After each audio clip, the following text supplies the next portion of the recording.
Hello, I'm Megan Morris-Carter, Director of TheHill. Welcome to Series 3 of our Digital Innovation podcast. TheHill supports an ecosystem of startups, scale-ups, partners and clinical staff interested in digital innovation, as well as managing a pipeline of innovation into Oxford University hospitals and the wider NHS. Our work supports better patient care through technology and innovation. This series explores some of the technologies that are at the cutting edge of healthcare delivery through the medium of the entrepreneurial journeys of some of the founders in our community, as well as the clinicians they have worked with to pilot their technologies. So today on the podcast, I'm joined by Natalie Cooke, who is the co-founder and CEO of SurgeryAI. Welcome, Natalie. Thanks, Megan. It's a pleasure to be here. So, Natalie, can you start by introducing yourself and, of course, your startup? I'm really excited to be here. I'm Natalie. I'm co-founder and CEO at SurgeryAI, and my background is as a registered nurse. So I worked in the NHS for many years before starting this company, and I also did a master's in healthcare management, which helped sort of set the foundations for the skills that I've needed for building this company. And can you tell us a bit about what SurgeryAI does? Yes. So we are on a mission to bring down waiting list times for treatment. And we do this with a smart scheduling solution that helps hospitals manage and book high volumes of patients in the most efficient manner. And we do this with a machine learning algorithm that takes into account past surgery data and uses that data to inform the model that is then predicting accurate durations of surgery. At SurgeryAI, we're on a mission to bring down waiting list times for treatment. And we do this with a smart scheduling solution that helps hospitals automatically schedule high volumes of patients in the most efficient way. And the smart part comes in with machine learning algorithms, which we train on past surgery data. And we use these to then make accurate predictions on future surgery times. And this allows us to increase the capacity of the lists by better using the time available, and also reduce admin time significantly with the automatic scheduling.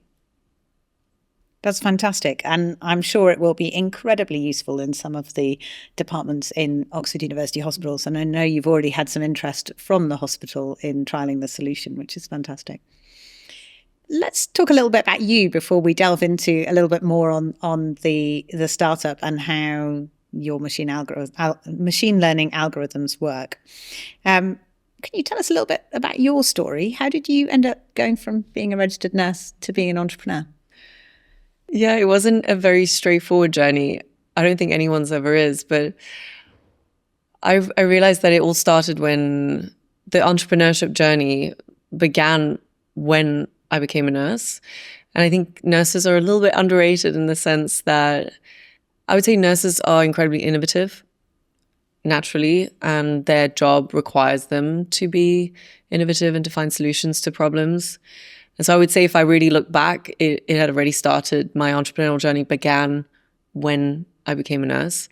And I think that nurses' voices aren't often heard in hospitals, or they may be quietened down because of a lack of self-confidence or because they're used to not being listened to. And so there's a sense of not being, your voice not being valuable and not being heard. And I think that was something that drove me to want to have a bigger impact. I would say that the biggest part is that as a nurse, you can have an impact on people and many people's lives. And yet what I realized is that you can't have, or you can't create, or not easily at least, system-wide change. And I think that is what I really wanted to achieve, and still haven't. But I feel like I'm a little bit closer now. So I would say that's where the journey began. COVID was a real turning point for me because I had a burnout after working in ICU in Geneva, and that led me to do a master's in healthcare management. And I think that really laid the foundations for the business skills that are required in starting a company. And it was after that I joined Antler, which is an incubator in London. And that's where I met Radovan, who's my previous co-founder. And we worked together to get this company off the ground.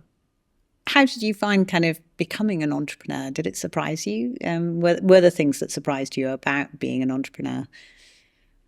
Definitely. I mean, I think the amount that I've learned, and I know a lot of people talk about how much you will have to learn when you become an entrepreneur, but I think it's not clear the quantity of learning that you do until you're actually in that position. And I would say that is one of the parts about being an entrepreneur that I love the most, is the amount of learning. And I'm quite a curious person, I would say. And so this is one of my favorite parts of this role, is the amount of constant learning. And even in an environment like TheHill and the Market Access Accelerator, there's a huge amount of access to experts and to individuals and people that have so much knowledge in areas that I didn't even know about. And I think that's one of the things that, I know it might seem unsurprising, but I think the quantity of learning that you do and knowledge that you gain from being in this position. And have you found some things that are quite easy to pick up and other things perhaps a bit more challenging? Or Oh, for sure. Yeah, there's definitely some easier and harder parts. I would say that in terms of the harder parts for me is prioritizing when you have so many tasks. There's a constant juggle of things to do. And I think the deciding on, whether to practice your pitch deck or reach out to more investors, or whether to focus on your annual accounts or on your VAT return, there's a lot of juggling that happens, and the prioritization of that is sometimes complicated. I would say on the easier side, definitely the adaptability and the unpredictability, so adapting to change. I think that helped from my career as a nurse, is definitely being used to not knowing what's going to happen next. And the unpredictability of, I think life's quite unpredictable in general, but definitely in a startup, there's a lot of change that you're not always expecting and anticipating. And I think that's something that I've learned to handle and manage quite well, is change. One of the most important moments that I noticed that I can handle change quite well is when my previous co-founder left. Because I think it could be a make or break point. It could have been a make or break point. And I think it was a point at which I realized that it didn't have to mean the end of the company. It didn't have to mean the end of SurgeryAI. And it just was the start of a new chapter. And that, I think, could have been, well, it was a pivotal point, but it could have been pivotal in a different way. So what's your view about the value of a team when you're setting up a startup? Obviously, some people are sole founders, others have co-founders, or build a team around them quite quickly. Yeah. What's been your experience of that, and what do you think is important about the team? I would definitely say the team is the most important part of the startup, and I think investors will tell you that as well, that they look more at the team than at the idea or the product. And if they believe in the team, then it's likely that they'd invest in you, even if they're like, not quite sure about the product, because the product can change, you can iterate, but the team is what is really valuable. And I know it sounds funny coming from me because the team's changed a little bit, but what I've learned through this is how important it is to choose your team members wisely, and also to ensure that you're on the same page about things. I'm just very grateful for the team that I have. I think I wouldn't have been able to continue after my previous co-founder left if it wasn't for the 2 engineers we had hired thanks to our smart grant. And one of them is actually my co-founder now today, Anna. And so I'm quite proud to say we're a fully female-led team. I would definitely not recommend being a solo founder unless you've been a founder before, because then you probably have the skills and the expertise required to carry a company forward and be successful in that. And you probably have that support network around that makes it okay for you to be on your own. But I would definitely say from my experience, it's been incredibly important for me to have a co-founder. And that's why I'm really grateful to Anna, who's one of the engineers that we hired initially thanks to our smart grant, and who has now become my co-founder and CTO. And I don't recommend doing this on your own. It's already quite a challenging journey by itself, and just having that team to support you and rely on is really valuable. And I would say not only your immediate team, but also the support network around that you get from, I accelerators such as TheHill or programs through, for example, Imperial Enterprise Lab, which have been also incredibly supportive, mentorship, advisors, and you can seek that out and find that in a lot of different places.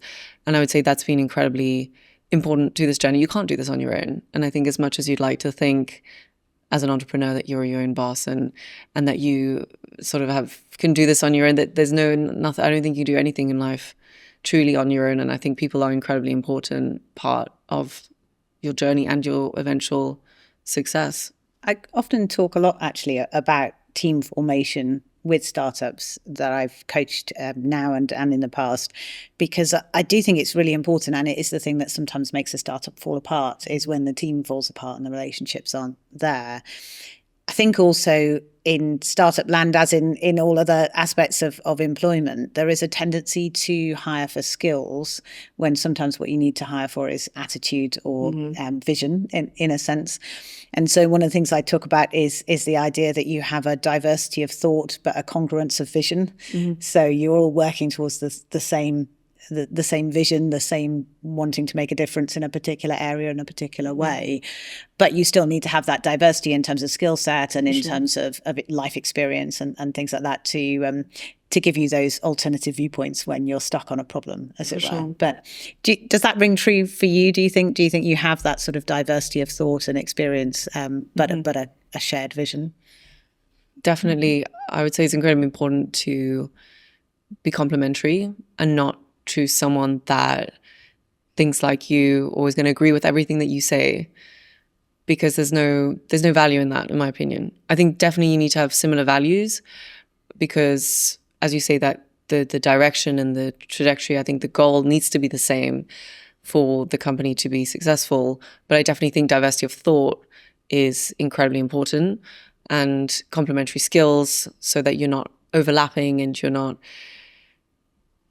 I mean, it's very important to have different skill sets either way for a successful company. But I think in particular within your team or even co-founding team, that you can challenge each other and bounce ideas off of each other and not end up going down the route of agreeing just for the sake of agreeing and not really being challenged. I think that's really important, to be challenged.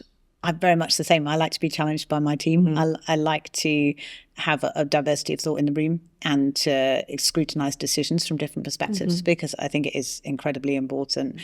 And I think in the digital health space, it's particularly so, because you've got that sort of machine learning component, that really technical component, but you've also got the experience of the patient, of the clinician, the really deep knowledge of the clinical environment that you need to be able to understand how that could be applied. And those are two very different skill sets, I think, and two very different backgrounds. And, there are a few people who have both, but often it's about pairing people who have those two different backgrounds and bringing them together to create a successful company, I think. No, for sure. I totally agree with that. I think having the background as a nurse, having experienced the problem in practice, has a huge value, or adds a huge amount of value to the company. But without the technical experience or technical expertise of my team members, there is no way that this would actually be a valuable proposition. And so I think that it's the combination of those skill sets and of those experiences that make the team strong and make the product even stronger. One of the amazing things you've done is you've actually had a co-founder leave, and the company is, if anything, stronger again now. I've seen an awful lot of teams who've not coped with that. And so I think you've done a fantastic job of being able to ride that wave. Can you share a little bit about that experience and kind of how you managed to navigate that to get to a successful conclusion? Well, thank you for saying that. I think it was definitely a challenging time. One that definitely made us stronger eventually. I think at the beginning it doesn't always seem that way. And for me in particular, there was a lot of change happening around that time. And so it can be, I think, like I said a bit earlier, a make or break situation. And I decided to have it as a make situation. I wanted to use that opportunity, and I really did see it as an opportunity to drive the company forwards and potentially make changes where changes needed to be made, but then also hold on to the parts that we had built together with Radovan that were good and that were strong. And there was a good foundation there. But I definitely think with him leaving, I saw it as an opportunity to start afresh, not afresh in the idea or in the company, but just a fresh perspective on what we could do better or what we could improve. And obviously there's a time of adaptation where you need to, figure out a lot of things. But through that, I think you realize how strong your core team is. I was very lucky to have Anna and John there at the time. And we really came together stronger. And I think that's the other thing is to not let it get between you and the other team members, if you have other team members. And if you don't, I just want to say to people out there who may have gone through a similar situation or maybe in a situation where the co-founder has left, that it doesn't have to mean the end of the company, that there are people out there who are really excited to work on impactful startups, and it can change for the better. And I think in this case, I would definitely, all respect to Radovan, because he was a really great co-founder, and I couldn't have started it without him. And we still have a good friendship, and we still stay in touch. And it was kind of reasons beyond his control, so there were really no hard feelings there. And I think it's really important to maintain a good relationship, because you never know when he understands the company probably better than most people, having founded it with me. And I think it's really important to maintain that relationship and not hold on to any hard feelings or salty feelings, which then will occupy space in your brain and take away from the purpose of what you're actually doing. And I think what I realized with Radovan, even though it was difficult, was that it doesn't take away the purpose of, or the reason of why I started the company. And that it wasn't, yes, I want to do it with someone and I want to build a company that can provide value, and I know I can't do that on my own. But at the end of the day, my goal stays the same. And so I think that is what I learned from that experience. Do you have any advice for people who might face a similar situation in terms of, are there things that you did either before the split in terms of how you set up your contracting or your relationships, or during that process, which you sort of think, yes, that was absolutely the right thing to do, or possibly that was in some sense the wrong thing to do? But any tips for other people who might potentially end up in that situation? I definitely learned a lot through that process. And one thing I would say is have a founder's agreement in place. Have a good founder's agreement, because I think I thought about that a bit later on. I mean, we got along really well. We still get along really well. And so I think sometimes when you start working with someone and you have a good relationship and your company's not really worth anything to begin with, you might think it's not that important. I'll leave this to later because right now we don't really need it. It's time consuming, not worth it. It is worth it. And it's definitely worth getting that in place early on and agreeing on a vesting schedule and what will happen or what would happen if someone were to leave. And what will you do in that scenario? And obviously there's different leaving situations. There can be a good leaver, a bad leaver, a forced leaver. And that's really important to have that in there and to have a clear contract in place. I mean, you don't have to go for a lawyer because lawyers are expensive, and I use Seed Legals, which is a lot more affordable, and that's fine to begin with. I think it's important to have lawyers eventually once you can afford it, because they'll be looking at your best interests, whereas with Seed Legals it's very generic. But it's totally fine to begin with, and it's a lot better than not having anything. So I definitely say have good contracts in place, and also make sure that your values are aligned and that your vision's aligned, because maybe one of you has intentions to keep working on this for 10 years and the other one is planning an exit in 2 years, and that's going to be a little bit challenging if you're not aligned on those points. But I would definitely say in terms of that, and then also in terms of someone potentially leaving, is to have things in place. For example, for the handover, that proved to be quite challenging. I would recommend to have a an application that holds or stores all your passwords in one place, all your logins, and that we've now got all that set up. So these are some of the learnings that I learned from Radovan leaving, was to have shared access with members in, let's say, the co-founding team. I would say it's important to have shared access to logins that are important to the company that you'll need after someone leaving. And also, it's really important to have shared access to, obviously not confidential information, but to applications and platforms that you use as a company that will be necessary to continue with, so that the handover is as smooth as possible. I think handover between when someone leaves can be quite challenging. And I think that was one of the time-consuming parts of the separation, was we had loads of different accounts and everything. So I think that would be something I'd recommend, is maybe using one account or an admin account, or if you don't, then having this sort of shared password to make it the transition as easy as possible. And even if you don't have to go through that transition, it's really good to have it all in one place anyway. Yeah, it's probably good practice, isn't it, for a team anyway? But I think it is quite challenging when you're a startup, because, as you say, you start off as 2-3 people working together on something. It feels more like a project than a startup to begin with. It feels all very informal. There's a lot of scribbling things in different places, and, setting things up in your own name, or, making do with what you've got. And straightening that out and making sure that you've got those structures in place once you start to employ people and once you start to grow the company is really important, I think.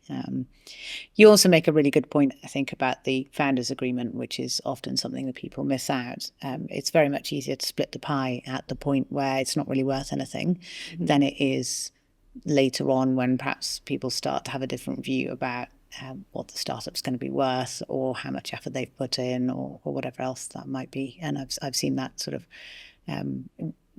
make startups implode in other circumstances. So, as I say, I think you've done a fantastic job of that. Natalie, I'd like to briefly come back to a couple of things you said earlier. One was that you've been part of several accelerator programs. So I think you mentioned Antler. You mentioned obviously the TheHill's Market Access Accelerator, and I think one other as well. What's the role of those programs for you as an entrepreneur, and how does that help your journey?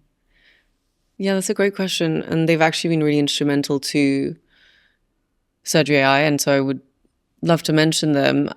I mean, yes, it started with Antler, and then thanks to Imperial, so that's where I did my master's in Imperial, their enterprise lab has been excellent and a huge amount of support. I went through their Venture Catalyst Challenge, and then was able to pitch in the final there in April, and they've got a huge. I mean, I get support from their Imperial Venture Mentoring Service, which is really excellent. Shout out to Janet and Ian, who've been an excellent support to the company, but more so to myself even. And then also the NHS Clinical Entrepreneur Program, which is a huge community of other clinical entrepreneurs, but also patient entrepreneurs. And that's been, they do pit stops like once a month, which is where you all come together and you've got 2 days of workshops and talks and networking opportunities. And it's just an opportunity to be surrounded by a network of like-minded individuals, but also to be challenged and learn and grow and talk to experts in the field. And then, as well as, I mean, I would say TheHill so far has been the most engaging in terms of the active clinical engagement with an NHS trust, and the direct link to Oxford University hospitals has been really valuable. And we've been able to work closely with Ed to be connected with a department in the hospital where we could have an impact with SurgeryAI, and that happens to be dermatology right now, and with Kat. And so we're in the process right now of discussing and going through, ways in which we could have an impact on problems that they're experiencing, and how SurgeryAI could help solve for that, and working closely alongside with them to make sure that we're actually solving a real problem and not trying to impose the solution that we've built onto their problem. So I really like that close working together.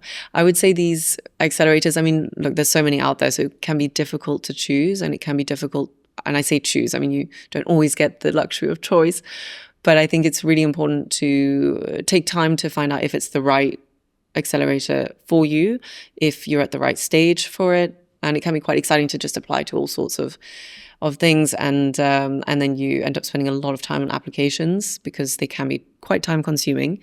And most of the time it's worth it. It has been for me at least.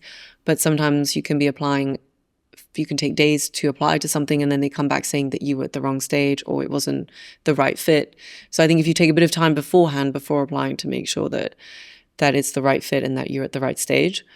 But if it is and it does work and it matches, I would say that it's been, these accelerators have been some of the drivers of the company and the network that it's provided, the support, the experts, even just conversations like this have been, I would say, I don't even know, there's not a word that's strong enough to describe it, but it's just been incredibly valuable to not just the company, but me as well personally. And you also mentioned that transition from a nurse, being a nurse and a clinician to then being an entrepreneur. And I know that our experience actually has been that when we first started offering our programs, we had a lot of doctors who put up their hands and came forward, some allied health professionals as well, but not very many nurses. But actually last year we ran a Startup Labs program that was geared specifically to nurses, midwives and allied health professionals. And we ended up with over 150 applications, and a lot of them were nurses, and there was a lot of interest in the program. And that really opened my eyes to the fact that, as you were saying, there's a lot of innovative thought within the nursing community. There's a lot of people there who are thinking about new ideas, new ways of solving problems. But it can be quite difficult to encourage them to engage with some of the support that's available. I don't know if you have any advice for nurses who might be thinking about following a similar sort of route. How would you advise them to engage with this sort of support? And do you have any tips for them on how to do it?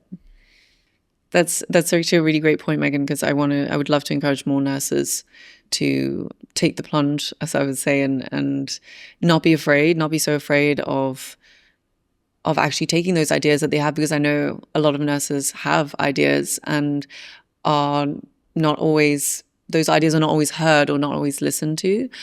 And I can understand that in, the position you might find yourself in right now, it may seem impossible, but even small, tiny steps can make a huge difference.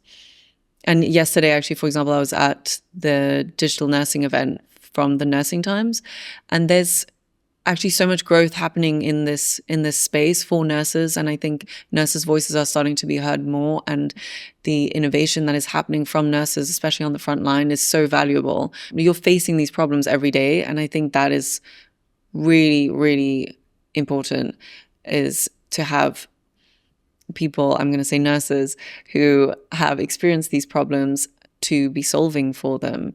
I would much rather have, and I mean, now it sounds like I'm saying this because I'm a nurse, but I would much rather have a solution that's going to be used by healthcare professionals, that has been built by a healthcare professional who has been there and who's experienced that. And in terms of things that you can do, would be joining programs like the NHS Clinical Entrepreneur Program, which is really for any idea stage, even if you've just got an idea and you have no idea how to even go from there, because it's really open to any stage. I mean, more early stage, but you don't really have to have any business background. You don't need to even have a team. If you just think this could make a huge difference, and I don't even know where to begin, apply to the program. Or even if you don't want to apply or you don't feel ready to apply, reach out to people who have been on the program. So, for example, on LinkedIn, you could just type in the NHSCP and you could find any alumni or people who have been on the program, who are still on the program, because it's kind of like you actually stay on the program forever, and reach out to them, reach out to me. You can ask anyone who's been on the program who's a nurse, and if that's if you want to be able to relate, I guess, in some ways. But I would recommend, first of all, reaching out to people, talking to people, because you'd be surprised at how many healthcare professionals turned innovators are happy to share their experience, or happy to talk, or happy to help. And I think it's about figuring out what would be the best route for you. And I mean, I said this before, but I'll say it again. It doesn't mean that you must leave the profession, and please don't, because we need nurses, and we need all healthcare professionals, but in particular, we need nurses. And so I don't want this to be like you should leave the NHS to start pursuing your, innovative passion. It can be something that you do alongside your work, and it can be something that is made even more impactful by your work or by your experience on the front line. But that would be the first step, I would say, is reach out to people. I think you make a really good point, actually, that some of the value of that experience is in staying in the profession, continuing to do your clinical work, but then also having that other work that gives you perhaps a sense of personal development and a different set of skills and a different perspective. But also then you can still bring your clinical expertise to bear on what you're developing in your startup. And interestingly, we've been exploring this idea through innovation fellowships. So one of the things that we are doing at the moment, we have a pediatric innovation fellow at the moment who is spending 2 days a week doing innovation projects and 3 days a week doing clinical work. And I think that kind of structure, which of course is quite well developed, I think, particularly for doctors in the academic side. So if you want to do a research career, but perhaps less well developed for nurses and less well developed for innovation activities, is a really valuable way of kind of putting your feet in the water, experimenting with your ideas, developing your ideas without having to leave the clinical work behind. No, for sure. I think that's a great initiative. And I think there's actually a lot of other programs that help support your clinical work as well as your entrepreneurial work. And it doesn't have to be one without the other. And actually one company I came across yesterday was called Future Nurse, and they've actually just started this program, which is to help more nurses bring, even who have no idea where to even start, to just a support network and a community of, where do I start? What do I do? And it's different for everyone. So there's not like a one size fits all. But I think there's actually so many resources out there that I would say it's just anyone can start with this support. So SurgeryAI, as you've described, is based upon machine learning algorithms. Can you tell us a bit about what machine learning and AI is and what the potential is for the NHS? Mm-hmm. I mean, it is a bit controversial, the whole AI topic. But I would say machine learning is a subset of AI. I see AI as an umbrella term, and then machine learning sits under that. But yes, it definitely is a bit of a buzzword at the moment, and I want to make sure that people know that we actually do use it in our solution. I know a lot of people use the word AI, as you say, more to raise, and in our case, we actually do use it. And Anna, who's my co-founder, is actually a machine learning engineer, and works very hard to train the models. I see the potential for AI in healthcare in particular with the amount of time saving. I see time as being a resource that we don't have enough of, and the NHS needs more of. And every second counts in the NHS. And I think it's very important that if there are solutions out there that can help save time and then redirect it into areas that need it more, why wouldn't we use that? And understand that there's a fear around AI and that it's not completely fully understood yet. And that creates a lack of trust in healthcare professionals in particular. And I think that's something that we need to encourage education on, so that people understand more what it is and the benefits of it, because I definitely think that the benefits far outweigh the risks. So with SurgeryAI, we estimate that we could increase the capacity of surgical lists by 5 to 10%. And with currently about 313 million patients going through surgery every year, that could mean between 15 to 30, over 30 million additional patients receiving treatment every year. And with current waiting lists at 6.3 million people for about 7.5 million treatments, so there's individuals waiting for more than one treatment sometimes, that would just blow it out the water. So can you tell us a bit more about how SurgeryAI uses algorithms to do the theatre scheduling? Sure. So what happens is we take into account past surgery data. So in particular, the surgeon's past performance and whether they've worked together with the team before. So we don't want to make any surgeon faster or slower. We're not trying to impact their workflow at all. We just want to take that into account when building the list. And we found that when the surgeon and the team have worked together before, there seems to be some time saving in that if they're used to the people that they're working with. And then we also take into account the patient's past medical history and any characteristics that might impact on the surgery duration, as well as obviously the type of surgery and then the time of day. And those are just a few of the initial inputs that we are taking into account in the model. The great thing about machine learning is the amount of data that it can ingest that is way more than any human can. And I think that is one of the great values is there's a huge amount of information involved around a procedure, around a treatment, a surgery, and the ability to take all that information into account, to learn that, so that when you're planning or scheduling a future list, you can use all of the past learnings from previous lists in order to build your new list. And that means what we've found from our first case study is that you're able to increase the capacity by, well, in our case study, 14%. We're estimating around 5 to 10%, but obviously, as you can see, it can be more, it can be a bit less. But either way, it's an improvement. It's a huge improvement on efficiency and capacity. There's a huge amount of potential to get more patients treated in the same amount of time without using any additional, without needing additional infrastructure, without needing to build more hospitals, without needing to hire more staff, just using the time available better. And what we found right now is that time inside operating theatres is not being used to its full capacity. And by using it to its full capacity, ensuring obviously that there is enough buffer. I think that's the other concern is like if you're maxing out the day, well, when you're going to clean the room, when are people going to take breaks? And we take that into account. And despite taking that into account, so we take into account, a buffer for the start and the end of the day, for preparation time and cleanup time. We also take into account anesthetic time, and then the actual procedure time and the recovery time. So there's multiple different layers to it.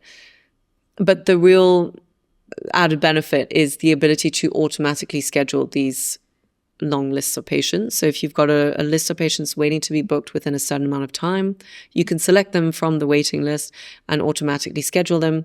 And what happens is it goes through this machine learning algorithm in the background to make an accurate prediction on the surgery duration, including the buffers and the anesthetic time that I spoke about. And it's able to generate the most efficient schedule for that week, that month, saving a huge amount of admin time that can then be spent on doing other things, such as, for example, making sure that the patient is actually ready for the surgery, making sure that they've got all the information that they need for the procedure, to ensure they're not going to just not show up, because obviously there's other things involved around the surgical workflow, not just the actual duration of the procedure. So what's next for SurgeryAI? So next, we're looking to validate our solution in practice. And we're in discussions with quite a few partners right now to be able to pilot this in an NHS trust, and Oxford University Hospitals being one of them, which we're very excited about. We are in discussion and conversation about piloting, and we're going through the paperwork right now. So the regulation, there's a lot of paperwork involved around getting this up and running and ensuring that the data is being protected. And so that is the next step, is to get some real results from NHS data and prove that this can actually have an impact and is actually solving for the problem that we're trying to solve.